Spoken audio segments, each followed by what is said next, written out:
Kelompok 1 sudah siap untuk memaparkan hasil kegiatan kelompoknya? Siap, Bu. Siap, alhamdulillah. Nah, baiklah, untuk memanfaatkan waktu dengan sebaik-baiknya, dipersilahkan kepada kelompok 1 untuk mempersiapkan segala perangkat PPT dan lain sebagainya untuk pemaparan pada hari ini. Nah, jadi setelah pemaparan dari kelompok 1, dipersilahkan kepada kelompok 2 dengan 3 untuk mengajukan berbagai pertanyaan terkait dengan materi yang telah disajikan oleh kelompok 1. Nah, seperti telah kita ketahui sebelumnya bahwa kelompok 1 ini diketuai oleh Safna Rodatul Asifa dengan sekretaris Khalifatul Ulum. Nah, Ibu harapkan Safna telah mengkoordinir teman-temannya untuk kegiatan pada pagi hari ini, dan silakan yang berperan sebagai moderator, apakah langsung ketua ataupun sekretaris. Nah, selanjutnya Ibu serahkan kepada kelompok 1 untuk mengambil alih kegiatan pada pagi hari ini. Silakan Safna dan kawan-kawan. Baik, Bu. Izin memulai presentasinya ya, Bu. Silakan. Sekretaris bisa share screen. Oke. Kelompok 1 udah ada semua kan ya? Coba dicek. Ya, sepertinya udah lengkap kelompok 1. Ya, kita mulai ya. Assalamualaikum warahmatullahi wabarakatuh. Waalaikumsalam warahmatullahi wabarakatuh. Selamat pagi, Ibu Masriani dan Ibu Rini, serta teman-teman semuanya. Hari ini kelompok 1 akan melaporkan dan mempresentasikan hasil belajar mandiri kami dan tujuan pembelajaran yang sudah dibuat minggu lalu. Oke, baik, kita langsung saja memulai presentasinya. Yang pertama ini ada batasan dan penggolongan obat. Oke, untuk minggu lalu kita sudah ada pembagian tugas, yaitu ada penjelasan batasan obat, penjelasan golongan obat, perbedaan obat bebas, bebas terbatas, keras, beserta contohnya, kemudian ada perbedaan obat generik dan paten, beserta contohnya, kemudian ada perbedaan obat herbal dan sintetik, contoh alternatif obat herbal beserta efek terapi. Oke, yang pertama, penjelasan batasan obat akan dijelaskan oleh Paula dan Delila. Silakan, Paula dan Delila.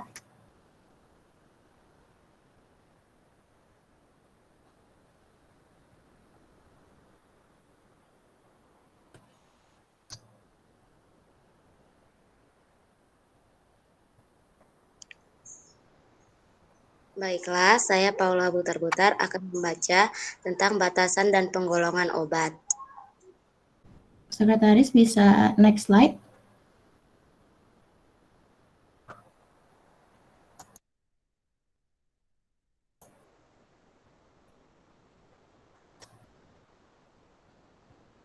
Oke. Silakan, Paula. Mari mengenali obat dan jenisnya. Obat merupakan zat baik kimiawi,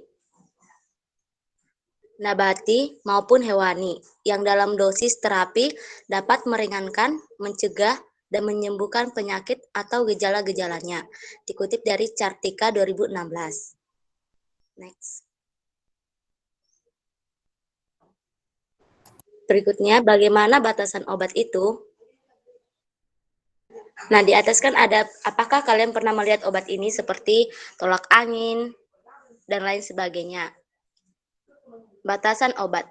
Obat ialah suatu zat yang digunakan untuk diagnosa, pengobatan, melunakkan, penyembuhan, atau pencegahan penyakit pada manusia dan hewan. Meskipun obat dapat menyembuhkan, tetapi ada kejadian bahwa orang dapat keracunan obat. Oleh karena itu, obat dapat dikatakan bersifat sebagai obat dan bersifat racun. Berikut merupakan istilah-istilah obat yang perlu diketahui. Yang A. Obat tradisional, B. Obat asli, C. Obat jadi, D. Obat paten, E. Obat baru, F. Obat esensial, G. Obat generik berlogo atau OGB. Selanjutnya akan dilanjutkan oleh Delila.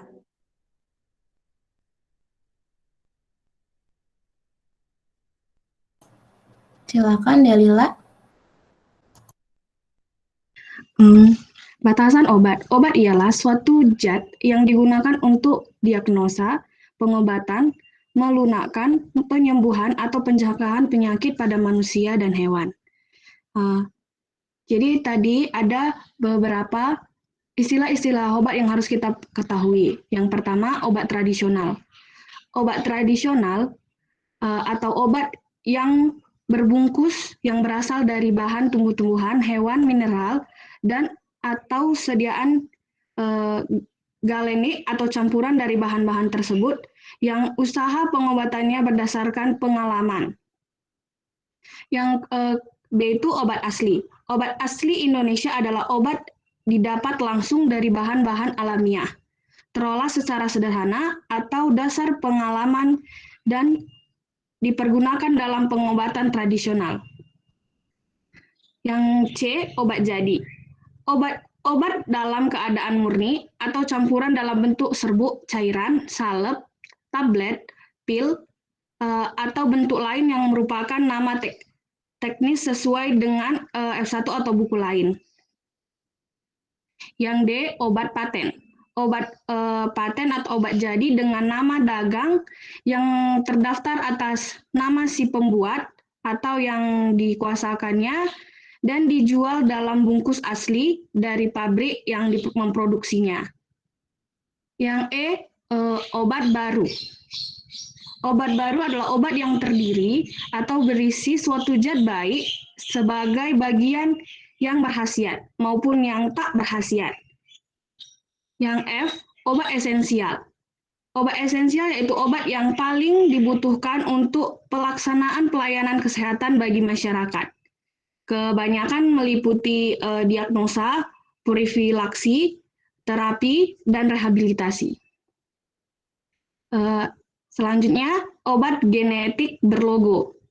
Obat esensial yang tercantum dalam daftar obat esensial nasional dan mutunya terjamin karena diproduksi sesuai dengan persyaratan cara pemakaian obat yang baik dan diuji ulang oleh Pusat Pemeriksaan Obat dan Makanan Departemen Kesehatan.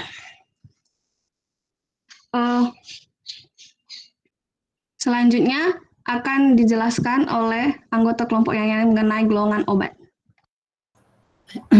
Baik, terima kasih untuk Delila dan Paula. Untuk golongan obat ini akan dijelaskan oleh Siti Faridah dan saya, Safna. Silakan Siti Faridah. Baik, terima kasih atas kesempatan yang telah diberikan. Di sini saya akan menjelaskan mengenai golongan obat. Yang pertama itu berdasarkan peraturan perundang-undangan, obat dikategorikan menjadi obat bebas terbatas, obat keras, serta narkotika dan psikotropika. Nah,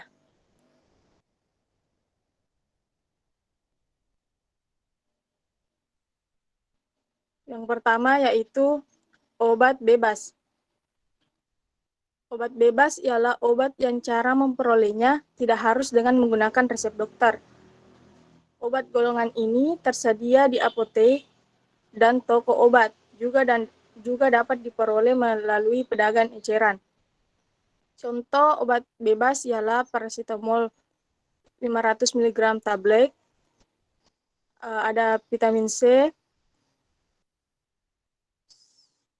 Selanjutnya, yang kedua yaitu obat bebas terbatas. Nah, apa sih itu obat bebas terbatas? Obat bebas terbatas disebut juga obat warning atau peringatan. Seperti halnya obat bebas terbatas dapat diperoleh tanpa resep dokter.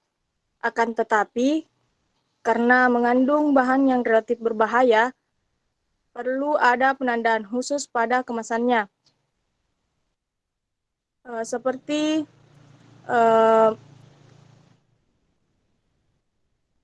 pada kelompok obat bebas dan bebas terbatas dapat diperoleh dan digunakan oleh masyarakat secara langsung karena kelompok obat tersebut memiliki indeks terapi yang luas. Indeks terapi adalah jarak antar kadar minum obat memberikan efek terapi dan kadar maksimum obat aman digunakan oleh manusia. Contohnya yaitu obat bebas terbatas ialah kombinasi obat flu, batuk, gastristik, CTM, dan mebendazole. Selanjutnya yang ketiga yaitu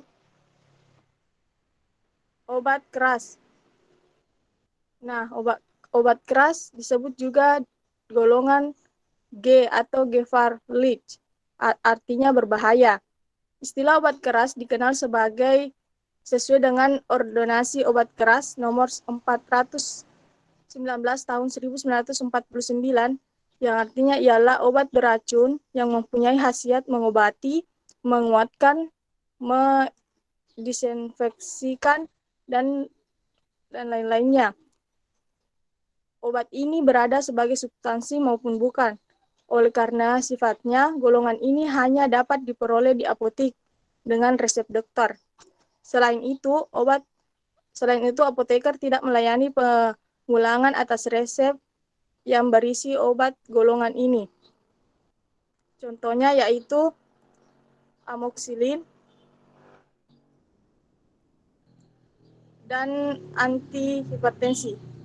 Sekian dari saya kembalikan ke moderator. Baik, terima kasih Siti Faridah. Selanjutnya ada obat wajib apotik atau OA. Obat wajib apotik adalah kelompok obat yang termasuk golongan obat keras. Simbol pada obat wajib apotik sama dengan obat keras. Meskipun obat kerasnya disyaratkan hanya dapat diperoleh dengan resep dokter, pengecualian diberikan pada obat wajib apotik ini.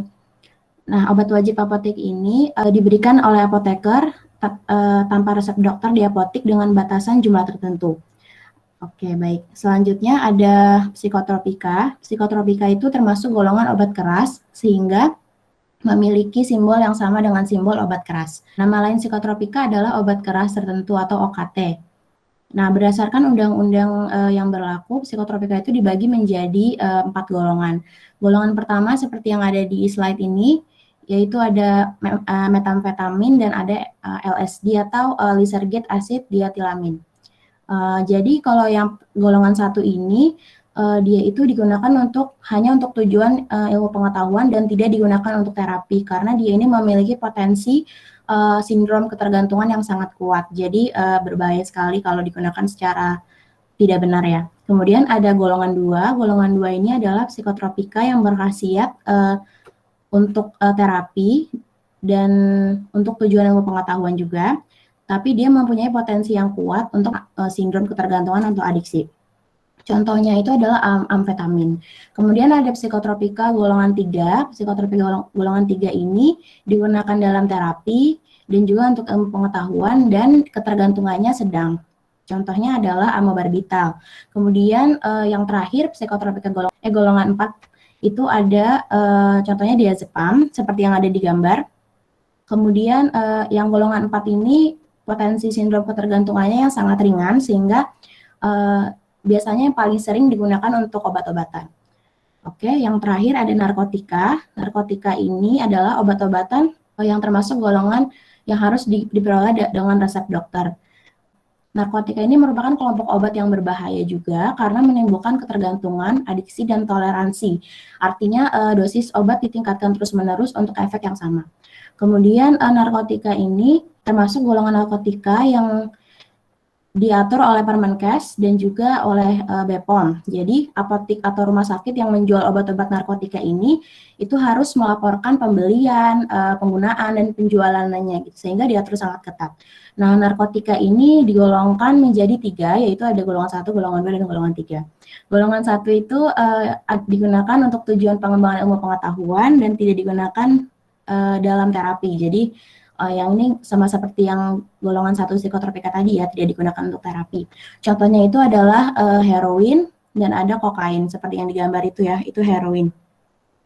Kemudian narkotika golongan 2 itu berkhasiat dalam pengobatan dan digunakan sebagai pilihan terakhir dalam terapi dan dapat digunakan untuk pengobatan asal sudah memiliki izin edar, gitu. Contohnya nomor registrasi. Dan digunakan untuk tujuan pengembangan ilmu pengetahuan serta mempunyai potensi tinggi mengakibatkan ketergantungan. Contohnya ada petidin, morfin, fentanyl, dan metadon. Nah, yang terakhir, narkotika golongan 3 digunakan dalam terapi dan atau untuk tujuan pengembangan ilmu pengetahuan. Nah, ini yang potensinya paling ringan untuk mengakibatkan ketergantungan. Contohnya adalah kodein dan kodipron. Next slide. Nah, slide ini akan dijelaskan oleh Prilly dan Nina ya. Benar, Syafna. Terima kasih, Syafna. Ya, silahkan Prilly dan Nina. Nah, berdasarkan pemaparan rekan saya tadi, bahwa golongan obat itu dimaksudkan untuk peningkatan keamanan dan ketetapan penggunaan, serta pengamanan distribusi. Jadi, penggolongan obat itu ada obat bebas terbatas, obat wajib apotik, obat keras, psikotropika, dan narkotika. Di sini saya akan menjelaskan tentang perbedaan obat bebas terbatas, dan obat keras.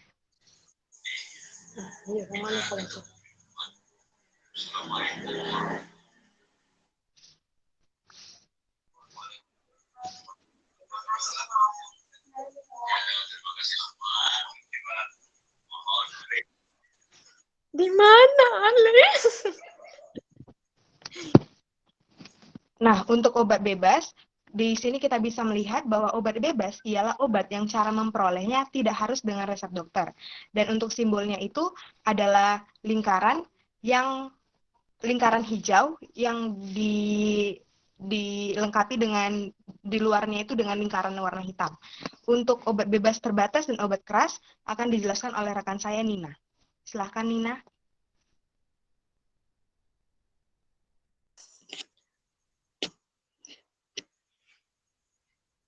Nah, baik, saya akan menjelaskan mengenai obat bebas terbatas. Obat bebas terbatas merupakan obat yang sebenarnya termasuk obat keras, tetapi masih dapat dijual atau dibeli bebas tanpa resep dokter dan disertai dengan tanda peringatan. Nah, logo dari obat bebas terbatas ini adalah lingkaran berwarna biru dengan tepi berwarna hitam. Obat bebas terbatas ini adalah obat yang sebenarnya termasuk obat keras, tetapi disertai dengan tanda peringatan. Nah, contoh dari obat bebas terbatas ini adalah CTM, Antimo, Propifenazone, Pirantel Pamoat, Efrin HCl. Selanjutnya yaitu ada obat keras. Obat keras adalah obat yang hanya dapat dibeli di apotek dengan resep dokter. Nah, logo dari obat keras ini adalah lingkaran berwarna merah dengan tepi berwarna hitam dan ada tulisan K di dalamnya. Obat keras memiliki tanda khusus pada kemasan dan etiket dalam logonya. Sesuai ordonansi obat keras nomor 419 tahun 1949, yang artinya ialah obat yang beracun yang mempunyai khasiat mengobati, menguatkan, mendisinfeksikan, dan lain-lain terhadap tubuh manusia. Obat ini berada sebagai substansi maupun bukan substansi. Oleh karena sifatnya itu, obat ini hanya dapat diperoleh di apotek dengan resep dokter. Baiklah, saya kembalikan ke moderator. Baik, terima kasih untuk Prilly dan Nina. Selanjutnya.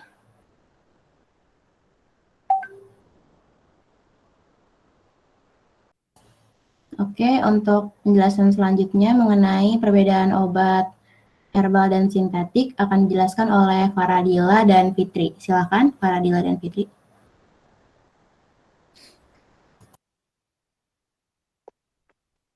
Iya, terima kasih kepada Sapna atas kesempatannya. Next, Kak, slide-nya.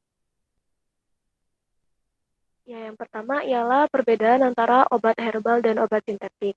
Obat herbal merupakan suatu bentuk pengobatan alternatif yang berasal dari tanaman atau dari ekstrak berbagai tanaman yang berbeda, yang digunakan secara turun-temurun. Obat herbal ini merupakan salah satu pilihan pengobatan yang efektif dan relatif aman untuk digunakan mengobati berbagai penyakit. Nah, selain itu, obat herbal juga sering digunakan untuk mencegah penyakit atau meningkatkan daya tahan tubuh terhadap penyakit. Nah, obat herbal ini memiliki efek samping yang relatif kecil, bahkan banyak dari obat herbal ini tidak menimbulkan efek samping jika digunakan secara tepat. Selanjutnya ialah obat sintetik. Obat sintetik merupakan obat modern yang dibuat secara sintetik atau bahan alam yang diolahnya itu secara modern. Yang dimaksud dengan obat kimia sintetik merupakan bahan obat yang berasal atau diproduksi sepenuhnya melalui sintetis kimia, bukan diambil dari ekstrak tumbuhan secara langsung. Sedangkan obat-obatan semi sintetik merupakan modifikasi kimia sintetik yang berasal dari produk alam atau bahannya disintetis dari sebuah molekul penting dari molekul prekursor sederhana dari produk alami. Nah, efek samping reaksi obat sintetik ini berbeda dengan obat herbal. Jika obat herbal tadi memiliki efek samping relatif kecil dan reaksinya lama, obat sintetik ini memiliki reaksi yang sangat cepat sehingga cocok untuk keadaan yang darurat atau emergensi dan keadaan yang membutuhkan penanganan medis secara cepat. Next, Kak. Selanjutnya ialah penggolongan obat herbal. Penggolongan obat herbal ini yang pertama ada jamu, obat herbal terstandar, dan fitofarmaka. Next. Yang pertama ialah jamu. Jamu adalah obat tradisional yang disediakan secara tradisional, misalnya dalam bentuk serbuk, seduhan, pil, dan cairan yang berisi seluruh bahan tanaman yang menjadi penyusun jamu tersebut. Penggunaannya juga masih tergolong tradisional. Contohnya ialah jambu gendong yang menjual kunyit asam, beras kencur, mengkudu, dan produk-produk jamu yang telah beredar seperti diabeta, kuku bima ginseng, dan wood herbal. Next. Selanjutnya ialah obat herbal terstandar. Obat ini merupakan obat tradisional yang disajikan dari ekstrak atau penyaringan bahan alam yang dapat berupa tanaman obat, hewan, maupun mineral. Selain proses produksi dengan teknologi maju, jenis ini pada umumnya telah ditunjang dengan pembuktian ilmiah berupa penelitian-penelitian preklinik seperti standar kandungan bahan berkhasiat. Standar pembuatan ekstrak tanaman obat ini lebih higienis dan memiliki uji toksitas akut maupun kronis. Contohnya ialah diabetes, diapet, lalap, piranti, dan tolak angin. Next. Selanjutnya ialah fitomarka.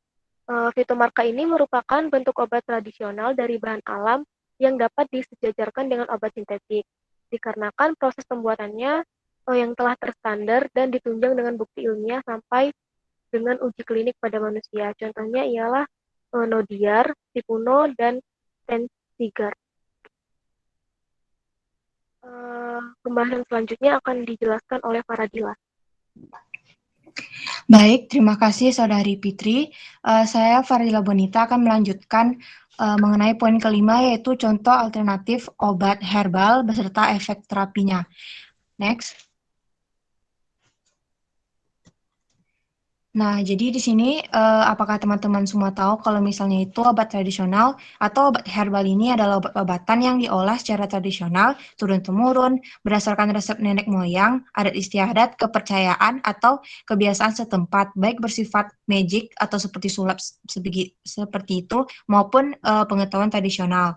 Nah, obat tradisional atau obat herbal ini pada zaman ini banyak digunakan karena menurut beberapa penelitian, dia tidak terlalu menimbulkan menimbulkan efek samping. Lalu obat ini juga merupakan kekayaan dari Indonesia juga yang menuntut masyarakatnya untuk menggali penggunaan obat tradisional ini. Keunggulan dari obat tradisional ini adalah dia tidak memiliki efek samping yang lebih berat jika dibandingkan obat sintetik. Lalu obat tradisional ini juga terjangkau oleh semua kalangan masyarakat karena harganya juga yang relatif lebih murah. Next. Nah, baik, di sini adalah berbagai macam yang sudah kelompok kami rangkum dari jenis dan khasiat tanaman obat herbal. Yang pertama yaitu ada belimbing buluh atau bahasa ilmiahnya itu Averrhoa bilimbi-L, di mana di sini dia berkhasiat untuk mengobati tekanan darah tinggi, di mana daunnya dapat mengobati sakit lever dengan mencampurkan daun kesumbung dan daun alpukat. Lalu yang kedua ada baluh putih yang digunakan sebagai obat penurun panas. Lalu ada bendara atau melandingan, bagian yang digunakan untuk obat sakit mata dan kencing manis yaitu pada buahnya. Kemudian ada beringin putih, di mana akarnya itu bermanfaat sebagai obat batuk dengan meminum air rebusan akar beringin putih tersebut. Lalu ada brotowali atau Tinospora crispa. Di sini batang dari brotowali itu dimanfaatkan sebagai obat reumatik. Lalu ada bougainville atau Bougainvillea glabra. Nah, kalau ini dia tumbuhan ini berkhasiat mengobati penyakit lever, di mana yang digunakan yaitu batangnya. Lalu ada delima putih. Delima putih ini juga berkhasiat untuk mengobati penyakit prostat. Bagian yang digunakannya yaitu buah atau daunnya. Kemudian ada Handelum atau Graptopilum pictam Greve. Nah, di sini dia manfaatnya untuk mengobati varises, ambeien, dan susah buang air besar. Lalu ada jambu biji atau Psidium guajava, di mana daun jambu ini berkhasiat mengobati gangguan kandung kemih atau beser. Baik, untuk selanjutnya itu akan disampaikan oleh Saudari Jenny. Kepada Jenny, saya persilakan. Oke, baik, terima kasih. Mohon izin tadi Farah menyampaikan sampai mana ya? Soalnya tadi saya keluar karena jaringan.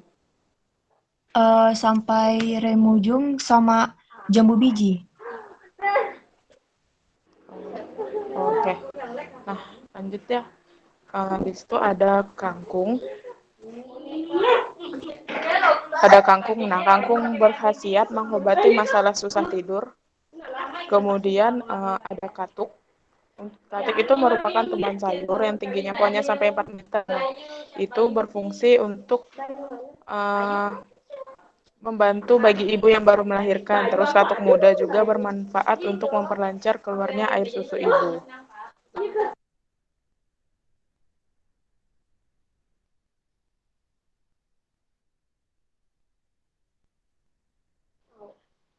Oke, selanjutnya ada kelapa.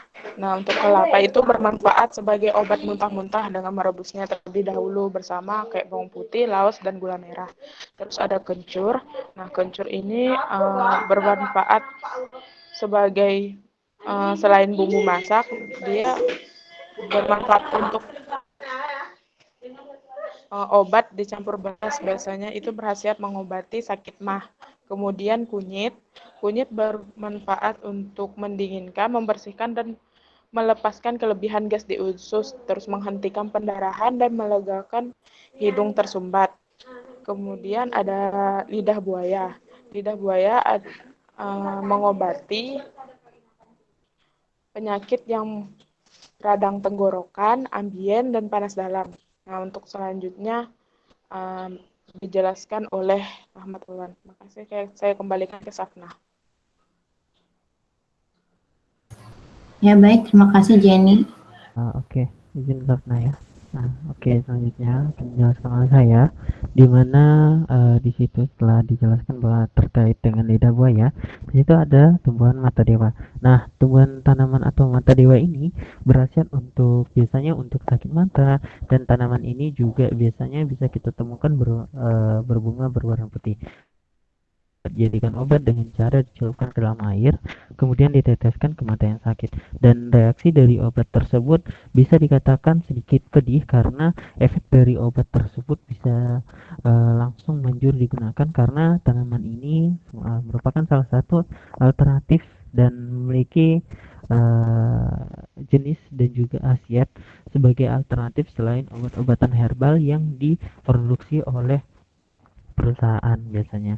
Nah, kemudian ada selain mata dewa, nah ada melati. Di sini melati biasanya jenis bunga yang pak sehingga biasanya dipakai untuk pengharum ruangan biasanya. Nah, selain itu sebagai hal-hal yang bisa menggantikan ataupun menjadi alternatif untuk tanaman untuk obat herbal. Nah, di sini jenisnya adalah tanaman dan bisa dimanfaatkan. Jadi teman-teman yang ingin menghasilkan badan, nah boleh alternatif untuk menghasilkan badan, dicari dan juga tidak susah untuk kalian mengeluarkan uang. Nah, kemudian ada nangka. Nah, nangka ini juga memiliki fungsi sebagai alternatif obat-obatan herbal. Nah, jadi di mana dapat dimanfaatkan untuk obat malaria dengan cara rebusnya dari air tersebut agar di buah itu salah satu obat ataupun tanaman dari obat herbal tersebut. Ada pisang kelutuk ungu. Nah, dari pisang kelutuk ungu ini biasanya berwarna kuning yang sudah matang, namun juga yang hampir hitam. Nah, pisang kelutuk ungu biasanya dalam masyarakat dimanfaatkan sebagai obat. Contohnya itu adalah obat dari teman-teman yang sering emosi dan juga darahnya suka tinggi. Nah, bahkan pisang kelutuk sebagai alternatif. Oke, boleh di slide.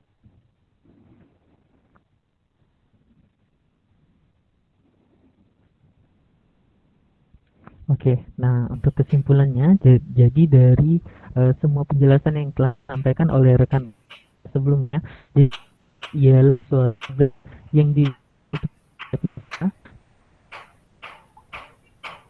metode dan menggunakan serta dan tidak lupa pula untuk pencegahan sakit pada manusia. Nah, digunakan dosis dan apabila ingin menggunakan obat ataupun obat-obat jenis tertentu ataupun obat herbal, nah harus dengan resep dan dosis yang sesuai dengan ketentuannya. Nah, kemudian untuk obatan juga digolongkan menjadi obat bebas. Contohnya adalah obat bebas yang biasanya digunakan untuk mengobati penyakit-penyakit ringan tanpa adanya resep dokter. Nah, kemudian tadi sudah juga dijelaskan oleh rekan saya di mana ada obat bebas terbatas. Nah, obat bebas terbatas itu merupakan obat keras tapi masih dapat dijual, tapi masih dengan tanpa resep dokter. Nah, kemudian ada obat keras. Nah, obat keras ini adalah obat yang hanya dapat dibeli dengan resep dokter. Jadi untuk penggunaan dari obat keras sendiri tidak serta-merta langsung bisa digunakan tanpa resep dokter, tapi harus dengan ketentuan dan juga tuntunan dari resep dokter. Nah, kemudian ada obat herbal. Nah, obat herbal ini merupakan salah satu pengobatan alternatif yang dapat efektif, relatif, dan biasanya itu lebih aman untuk dikonsumsi dalam jangka waktu panjang. Karena sifatnya kita yang dari alam akan kembali ke alam. Nah, pepatah tersebut menyadarkan kita bahwa apapun yang disediakan oleh alam biasanya itu lebih bermakna dibandingkan dengan yang sudah dirancang oleh manusia ataupun sudah dikonstruktivistik dari manusia itu sendiri. Nah, kemudian jenis-jenis obat tradisional di Indonesia itu contohnya seperti jamu, kemudian obat herbal terstandar, dan juga fitofarmaka. Nah, tadi juga udah disebutkan oleh rekan-rekan saya. Kemudian contoh-contoh obat alternatif yaitu jeruk nipis, kencur, jahe, dan lain sebagainya. Dan kemudian yang terakhir tadi sudah dijelaskan juga oleh teman saya di mana ada obat sintetik yang merupakan obat yang dibuat dengan bahan sintetik alam yang diolah secara modern. Nah, untuk penggunaan dari obat sintetik ini sendiri tidak bisa digunakan dalam jangka waktu panjang karena apabila penggunaannya dilakukan dalam jangka waktu panjang, hal ini akan menyebabkan ketergantungan, biasanya ketergantungan dengan obat. Jadi biasanya yang lebih baik untuk sebagai alternatif adalah menggunakan obat herbal. Dan next slide. Oke, untuk referensi dari yang kami sampaikan pada presentasi hari ini bisa teman-teman baca di sini ada tiga slide referensi yang kami gunakan pada pertemuan kali ini. Mungkin sekian dari saya, mohon maaf apabila ada salah-salah kata dalam penyampaian saya dan rekan-rekan saya dalam presentasi ini. Saya kembalikan ke Satna. Baik, terima kasih kepada Rahmatullah. Terima kasih kepada teman-teman yang sudah mendengarkan presentasi dari kelompok 1. Silakan kelompok 1 karena waktu kita sudah hampir habis. Silakan disimpulkan seluruh materi yang telah disampaikan pada hari ini. Oke, baik. Terima kasih kepada Bu Masriani sebelumnya yang telah menambahkan penjelasan jawaban dari kelompok pertanyaan-pertanyaan yang sudah diajukan tadi ya. Baik, izinkan saya untuk memberikan kesimpulan dari materi yang sudah kelompok 1 berikan. Jadi kelompok 1 menjelaskan tentang batasan dan penggolongan obat yang mana sudah dibagi ke dalam beberapa subbab, yaitu ada batasan obat sendiri, kemudian ada perbedaan obat bebas, bebas terbatas, dan obat keras yang sudah dijelaskan tadi sebelumnya. Kemudian ada juga golongan obat yang spesifik seperti obat bebas terbatas, obat keras, obat wajib apotik, psikotropik yang digolongkan menjadi 4 golongan, narkotik 3 golongan. Kemudian sudah dijelaskan juga tentang jamu, obat herbal terstandar, dan fitofarmaka. Semoga penjelasan yang sudah dijelaskan tadi sudah jelas ya. Terima kasih kepada teman-teman yang sudah mendengarkan dan sudah bertanya. Assalamualaikum warahmatullahi wabarakatuh. Waalaikumsalam warahmatullahi wabarakatuh. Waalaikumsalam.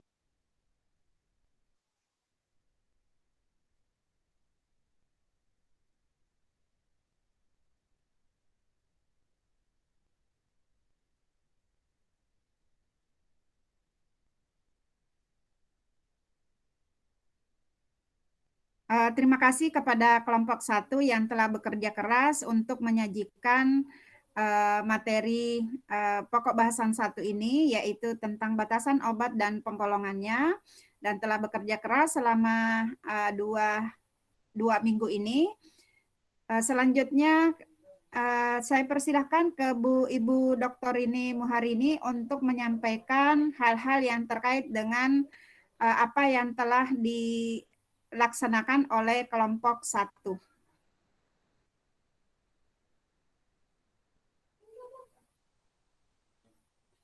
Silakan Bu Rini.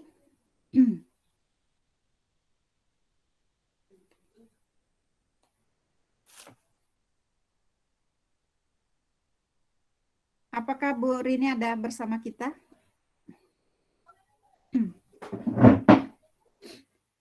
Nah, sambil menunggu ya Bu. Oh ya, silakan Bu Rini. Kenapa Bu Mas? Maaf, ini tadi terjeda. Nah, silakan ini materi dari kelompok 1 sudah disampaikan dan beberapa pertanyaan dari kelompok lain alhamdulillah sudah dijawab. Nah, kami persilahkan ke Bu Rini untuk menyampaikan hal-hal terkait dengan kegiatan yang telah dilaksanakan oleh kelompok 1 mulai dari minggu kemarin sampai pemaparan dan diskusi pada hari ini. Baik, terima kasih Ibu Masriani. Ya, mengamati apa yang telah dilakukan dan proses yang telah dilakukan ini ya.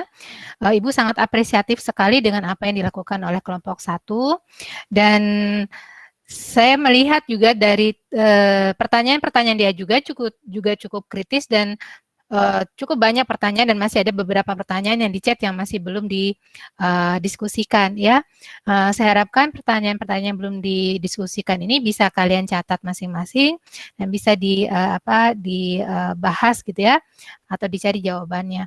Untuk kelompok 1 seperti rencana PBL yang telah ditetapkan di awal sudah terlihat ya beberapa tahapnya, jadi 7 jamnya sudah terlihat. Saya tidak tahu prosesnya pada saat pemberian makalah seperti apa, tapi nampaknya dari tampilan slide tadi sudah membahas apa yang berkenaan dengan batasan dan penggolongan obat. Dan saya bisa melihat bahwa masing-masing anggota kelompok berperan aktif gitu ya di dalam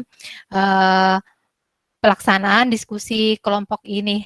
Begitu. Jadi saya kira ini juga bisa dicontoh oleh kelompok 2 dan kelompok 3. Nanti kajian kedua tentang apa Ibu Mas ya? Kalau tidak salah tentang kerja obat ya Bu Mas? Bentuk sediaan obat, Bu. Ya, bentuk sediaan obat. Ya.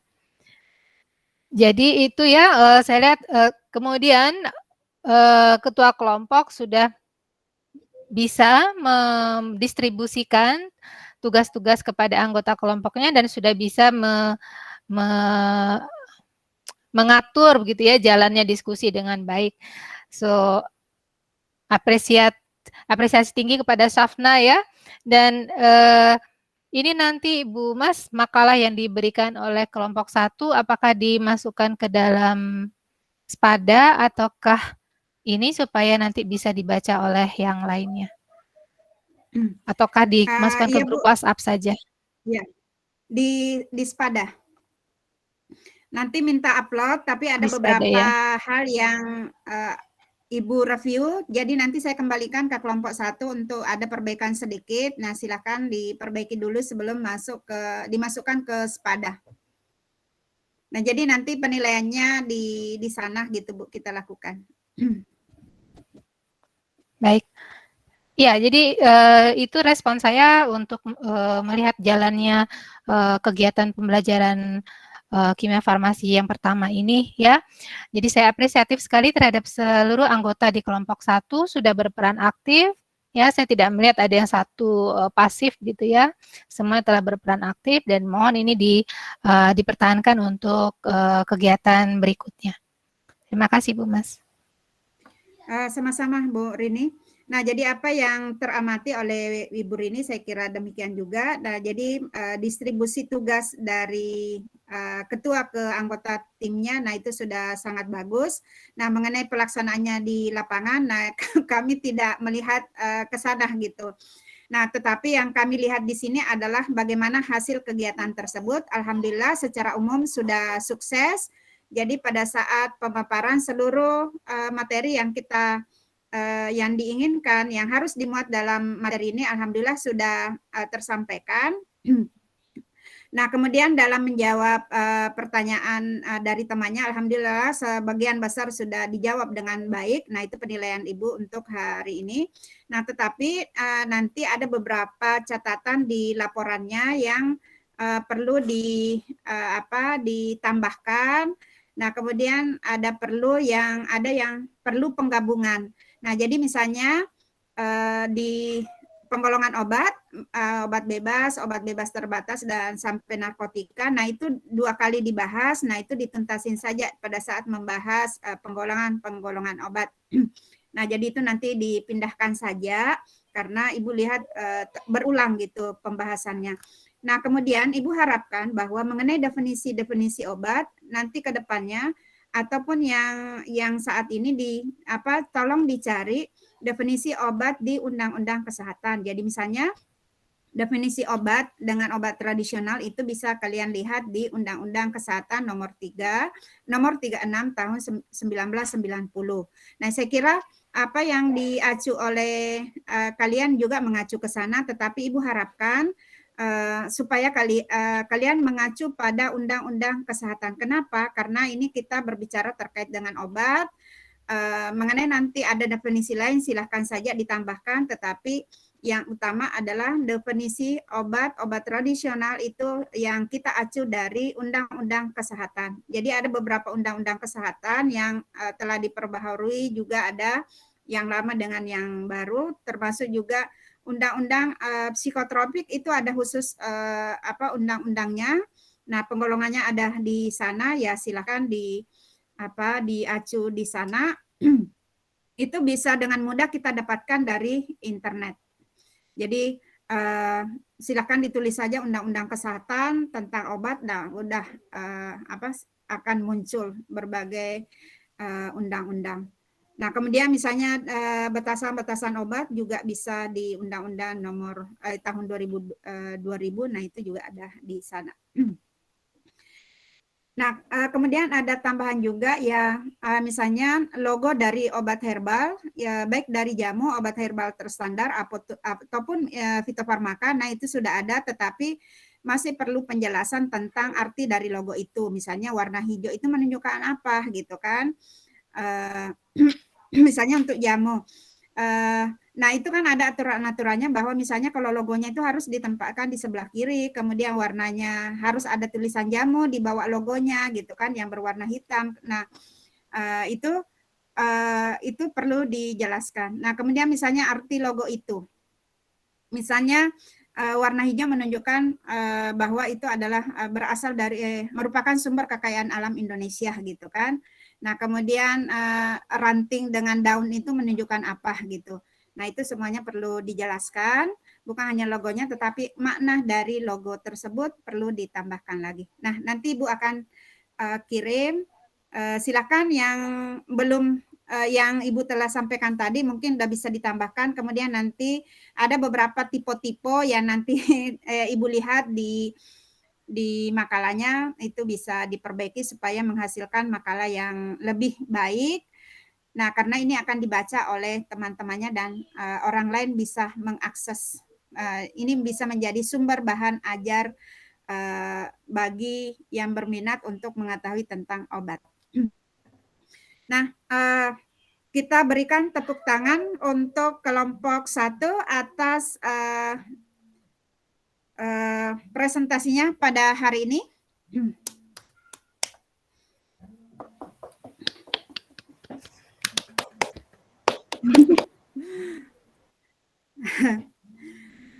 Terima kasih sebesar-besarnya Ibu ucapkan pada seluruh peserta mata kuliah ini, baik kelompok 1, 2 maupun kelompok 3. Insya Allah minggu depan kita akan bertemu di materi yang baru, yaitu bentuk sediaan obat. Nah, ini nanti akan lebih seru lagi, kenapa obat dibuat dalam bentuk sediaan padat, cair, kemudian salep, dan sebagainya. Nah, ini akan sangat menarik untuk didiskusikan. Mudah-mudahan kita bisa memperoleh informasi yang lebih banyak dari nanti kelompok 2. Silahkan nanti kelompok 2 sudah bisa mengumpulkan informasi-informasi terkait dengan bentuk sediaan obat. Baiklah, untuk perkuliahan kita pada hari ini Ibu akhiri. Marilah kita bersama-sama membaca hamdalah. Alhamdulillahirabbil alamin. Assalamualaikum warahmatullahi wabarakatuh.